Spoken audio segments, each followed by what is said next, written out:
कि 700 करोड़ रुपया जो हर साल आप हज की सब्सिडी के नाम के ऊपर खर्च करते हैं, वो पैसे से आप मुस्लिम बच्चियों के लिए स्कूल खोलिए। आपने जितना सुनना था उतना सुन लिया, आपने हज की सब्सिडी बंद कर दी, लेकिन एक भी मुसलमानों के लिए स्कूल नहीं खोला गया है। हर दलित बस्ती के अंदर एक शराब खाना खोला जाता है, देसी दारू की दुकान खोली जाती है। आप बाबा साहब अंबेडकर को मानते हैं, जिनकी वजह से आज ये चर्चा इस सदन के अंदर हम कर रहे हैं। तो बाबा साहब ने यह भी कहा था कि शराब से, नशे से दूर रहो।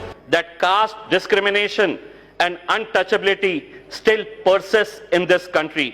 ये सुप्रीम कोर्ट, इस मुल्क की सर्वोच्च न्यायालय ने यह ऑब्जर्व किया है कि इस मुल्क के अंदर आज भी caste discrimination and untouchability exist करती है। इसी सुप्रीम कोर्ट के ऑर्डर के अंदर कहा है, the court said that the bench also noted that crimes and atrocities against the Dalits had shown a disturbing rise in recent years.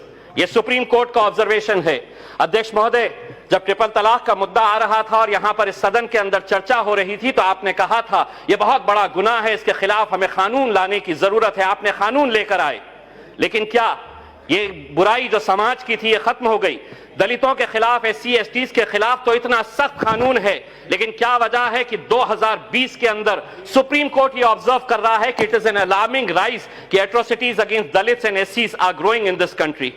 आपने कानून तो लेकर आ गए थे, और आए दिन क्या यह सच्चाई नहीं है कि इस मुल्क के अंदर हम किसी न किसी जगह से इस तरह की खबरें पढ़ते रहते हैं? लीजिए एक उदाहरण के तौर के ऊपर, in Nirbhaya like case in Gujarat, a Dalit woman raped and killed. In a shocking Nirbhaya like case has emerged in North Gujarat. ये जनवरी 2020 का है, where a 19-year-old Dalit woman was allegedly kidnapped, gang raped and murdered before a body was hanged from a tree to make it look like a suicide. ये जनवरी 2020 का है। उत्तराखंड के coat गांव के अंदर की एक घटना है। A group of upper caste men allegedly beat up a 21-year-old Dalit resident named Jitendra so badly that he died 9 years later. उसका गुनाह क्या था पता है? वो एक शादी के अंदर गया था, और उस शादी के अंदर उच्च जाति के लोग जहां पर बैठे थे, उसी कुर्सी के ऊपर वो बैठकर खाना खा रहा था। उसे इस तरह से पीटा गया कि वो लड़के की जान चली गई कि तू हमारे साथ बैठकर कैसा खा रहा है करके। ये घटना BBC ने रिपोर्ट करी है, सारे अखबारों के अंदर, सारी टेलीविजन के अंदर आई है। अध्यक्ष महोदय, आज हम जिस बात के ऊपर चर्चा कर रहे हैं वो यही बात के ऊपर चर्चा कर रहे हैं कि कितने करोड़ रुपए सोशल जस्टिस को दिए गए हैं, इंसाफ के नाम के ऊपर SC STs को कितना पैसा दिया गया है।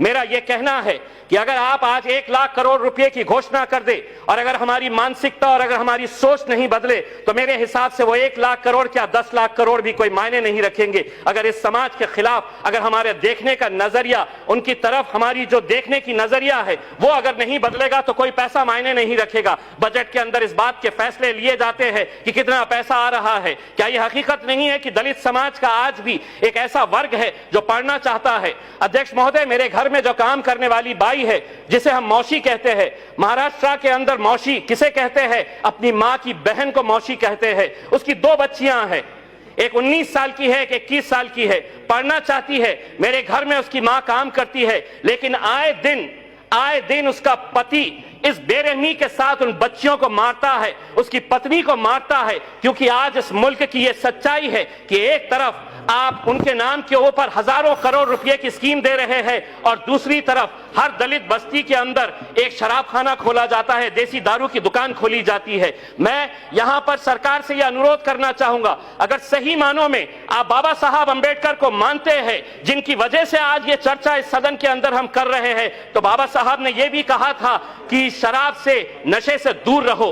अगर सही मानों में कोई फैसला करना है, तो सरकार ने यह फैसला करना कि किसी भी दलित के मोहल्ले के अंदर, उसकी गली के अंदर कोई देसी दारू की दुकान नहीं मिलेगी। अध्यक्ष महोदय, अभी मुसलमानों के बारे में कहा गया, इसी सदन के अंदर मेरे पार्टी के अध्यक्ष अवैसी साहब ने कहा था कि मुसलमानों को हज की सब्सिडी नहीं मिलना चाहिए। हम भी इस बात की तायीद करते हैं कि नहीं मिलनी चाहिए, यह हमारा धार्मिक कार्य है, इसके लिए पैसा खर्च करने की जरूरत नहीं है। लेकिन हमने सरकार से यह अनुरोध किया था कि 700 करोड़ रुपया जो हर साल आप हज की सब्सिडी के नाम के ऊपर खर्च करते हैं, वो पैसे से आप मुस्लिम बच्चियों के लिए स्कूल खोलिए। आपने जितना सुनना था उतना सुन लिया, आपने हज की सब्सिडी बंद कर दी, लेकिन एक भी मुसलमानों के लिए स्कूल नहीं खोला गया है। अध्यक्ष महोदय, दूसरी बात मैं ये कहना चाहता हूं, अगर आज हमको दलित समाज की भलाई के बारे में, अध्यक्ष महोदय सिर्फ 1 मिनट, अध्यक्ष महोदय, अगर आज हमको दलित समाज की भलाई के बारे में ये करना है तो उनको एजुकेशन के अंदर प्रमोट करने की जरूरत है, डिमांड ड्रिवन स्कॉलरशिप देने की जरूरत है। ये नहीं है कि इतना पैसा उन्हें दो, इतने में जितने बच्चे आएंगे, वैसा नहीं है। अध्यक्ष महोदय, जितने बच्चे पढ़ना चाह रहे हैं उन सब के लिए डिमांड ड्रिवन स्कॉलरशिप खोलिए। वरना अध्यक्ष महोदय, सिर्फ 30 सेकंड। अध्यक्ष महोदय, ये इतनी आसान बात नहीं है, ये ऐसा वायरस नहीं है कि कोई मंत्री रोड के ऊपर खड़े रहेगा और ये कहेगा गो कोरोना गो, कोरोना गो, गो कोरोना गो, और ये कोरोना चले जाएगा। पूरी दुनिया इससे परेशान है। अगर दलितों को सही मानों में